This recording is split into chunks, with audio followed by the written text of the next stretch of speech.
मित्रांनो नमस्कार. कायदेशीर माहिती देणाऱ्या माझ्या YouTube चॅनलमध्ये तुमचं स्वागत आहे. आजचा विषय पोलीस कोठडीतील मृत्यू. पोलीस कोठडीतील मृत्यू म्हणजे कस्टडियल डेथ म्हणतो आपण. म्हणजेच एखाद्या व्यक्तीचा कायदा अंमलबजावणी अधिकाऱ्यांच्या विशेषतः पोलिसांच्या ताब्यात असताना झालेला मृत्यू. फौजदारी प्रक्रिया संहितेच्या जुन्या CRPC कलम 176(1) मध्ये असं म्हटलंय की जर ताब्यात असलेल्या व्यक्तीचा मृत्यू झाला किंवा तो गायब झाला तर न्यायिक दंडाधिकाऱ्यांनी चौकशीचा आदेश देण्याचा अधिकार आहे. फौजदारी प्रक्रिया संहितेच्या CRPCच्या कलम 46 मध्ये असे म्हटले की अटक करताना पोलीस कोणालाही मारू शकत नाही. आता ताब्यात असलेल्या व्यक्तीचा मृत्यू झाल्यास दंडाधिकाऱ्यांनी मृत्यूच्या 24 तासाच्या मृत्यूदयाची शवविच्छेदनासाठी सिव्हिल सर्जनकडे तो पाठवला जायचा असतो. आणि जर असं नाही केलं तर न्यायिक दंडाधिकारी असे न करण्याचं कारण द्यावं लागतं. पण ताब्यात असलेल्या मृत्यूचा परिणाम केवळ बळाचा नाही तर इतर अनेक कारणांमुळे होतो. अनेकांना असं वाटतं की पोलीस कोठडीतील मृत्यू म्हणजे फक्त मारल्यामुळे असं नाही, अनेक गोष्टी होतात. काय विपरीत गोष्टी होऊ शकतात ते आपण थोडक्यात बघूया. पहिलं म्हणजे अटक केलेल्या व्यक्तीला पोलीस स्टेशनच्या लॉकअपमध्ये प्रवेश करण्यापूर्वी त्याचा योग्य अगर तपासणी केली गेली नाही आणि अटक झालेल्या व्यक्तीने लॉकअपमध्ये नसा कापून, फाशी देऊन किंवा विष प्रशासन करून स्वतःला किंवा जाळून आत्महत्या केली. क्रमांक 2, बळजबरी शिवाय चौकशीची दुसरी कोणती पद्धत अवलंबली गेली नाही. होण्याची शक्यता आहे, बाकी पण बोलून होऊ शकतो.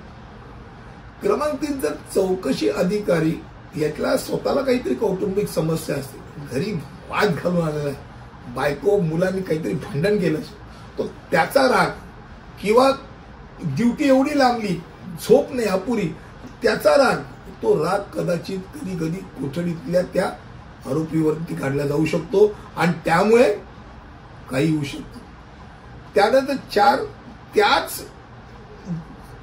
कोठडीतील जो पोलीस अधिकारी आहे, पोलीस ठाणा आहे, त्या पोलीस ठाण्यातील अशा पोलीस अधिकाऱ्यांना चौकशी सहभागी करून जातं की जो त्या पोलीस ठाण्याशी संबंधितच नाही, बाहेरचा आला आणि त्याने आपलं दाबून मारलं, विचारलं, काही केली नाही, कारण तो त्याच्या रेकॉर्डवरतीच नाही, तो त्या पोलीस ठाण्यातलंच नाही. क्रमांक 5, जखमी आरोपींची वैद्यकीय मदत किंवा तपासणी अधिकाऱ्यांकडून तात्काळ केली गेली नाही किंवा हलगर्जीपणा दाखवला तर पोलीस कोठडीतून मृत्यू होण्याची शक्यता होती. 6, पोलीस कर्मचाऱ्यांमध्ये संयमाचा अभाव असला, कारण आरोपीची त्यांनी लगेच आरोप तात्काळ कबुली दिली पाहिजे. माझं नाव काय, माझ्याकडे बघितलं तर लोक घाबरतात, तात्काळ कबुली दिली, तर त्या एका स्वतःच्या ह्याच्या पोटी नाही त्यांनी ऐकलं तर तो त्या गोष्टीत जातो, म्हणजे संयम नाही. नंतर 7, वरिष्ठ अधिकाऱ्यांकडून चौकशी दरम्यान देखरेखीचा अभाव. पोलीस कोठडीत मृत्यू झाल्यानंतर अधिकारी पोलीस ठाण्यात येतात, त्या अगोदर असेल तर हे बाबा काय एवढा ओरडतोय तू, काय झालं बाबा, का मारतोय, असं नको करू, काहीतरी कोणतरी सिनियर पाहिजे कंट्रोल करायला. क्रमांक 8, पोलिसांकडून बळाचा वापर करण्याची पारंपरिक सवय या विभागात प्रचलित आहे, 3rd ग्रेड दिली. आणि ज्या व्यक्तींचा पूर्वी कोणताही गुन्हेगारी रेकॉर्ड नाही आणि त्यांचा पोलीस कोठडीत मृत्यू झालाय असं बऱ्याच वेळा घडतं, म्हणजे नॉर्मल आहे, त्याच्यावरती तो प्रयोग करण्याची गरज नाही, कारण त्याला ते सहनच होणार नाही, हे डोक्यात ठेवलं पाहिजे. नंतर अटक गेलेल्या व्यक्तीसोबत पोलीस कर्मचाऱ्यांच्या गैरवर्तणुकीमुळे पोलीस आत्महत्या करण्याच्या प्रवृत्तीत जातो, हेही होतं. आणि एकूणच कायद्याचा किंवा मानवी हक्कांचा आदर राखण्याचा अभाव असेल आणि चुकीच्या तऱ्हेने बळाचा वापर करून मला काहीतरी मेडल मिळायला पाहिजे या अट्टासापोटी समजा काही प्रयोग करायला गेला तर पोलीस कोठडीत मृत्यू होण्याची शक्यता बळावते.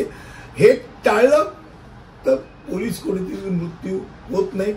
तो त्या पोलीस अधिकाऱ्यांवरती ठपका कंबवणार, त्या पोलीस ठाण्यातील अनेक अधिकाऱ्यांवरती ठपका येतो आणि अनेक जण काम धंद्याला लागतात। आजचा व्हिडिओ फक्त पोलीस कोठडीतील मृत्यू आणि साधारण त्याची काय कारणं असू शकतात त्याबद्दल होता। पुढील व्हिडिओमध्ये असंच काहीतरी घेऊन येईल, तिथपर्यंत इथेच थांबतो। धन्यवाद।